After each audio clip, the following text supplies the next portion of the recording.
para sa kaalaman ng lahat. Para sa kaalaman ng ating kapwa Pilipino. Nandini ako sa isang lugar na kung saan nandito ang mansyon ni dating President Marcos. Ayan, nakita nyo yung mansyon niya. Ayan, ipapakita ko sa inyo. Ipagmamalaki ko sa inyo ha. Ayun. Ganito. Ang ganda dito guys. Pag sa gabi wala ditong ilaw, maliwanag pa rin kasi makikita yung puting-puting building. Uy, baka bawal dyan tayo. Ayan.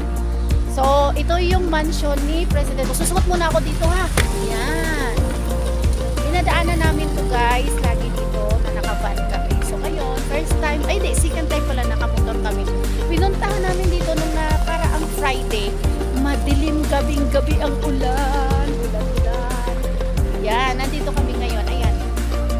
Ang dating mansyon ni President Mark. President, bisitahin nyo naman itong property nyo kasi sayang ito. Mas baka naman pwede bisitahin mo ito dito naman. Maganda ito, ipa-renovate mo. Kasi sayang, ang daming nagagandahan dito. Nanghihinayang sa ganito. O dito ba? O diba?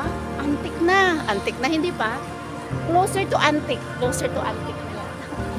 Hindi, yung mga kahoy, yung mga diba yung mga yung kisame ng bubong ng ano na yun, oh. Ang ganda. Ay, tika. Dito ako. Imagine, sayang no? Sayang lang. Kaya sayang itong property ng magulang mo na nandini nila ang nakatiwangwang. Mahaba siya. Ano mo ba yung kisame nila?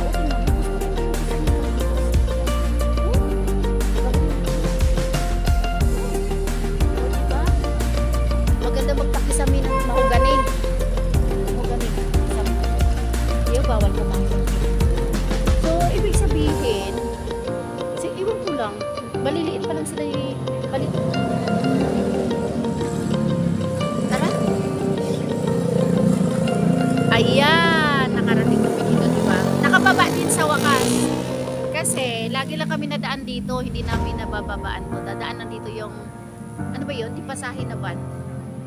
Tapos, nung last Friday, sa kasagsagan ng ulan, dumaan kami dito, ang dilim, hindi namin ano talaga. Ngayon, bumalik. Bawal pumasok kasi may multo dito. Ang daming multo. 'Di ba? Ang daming multo na diyan na nakatira. Sigurado. Haunted na yan. Haunted house.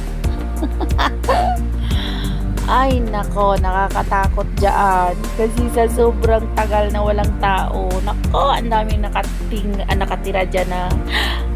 Ay, nako. Kapabalaghan.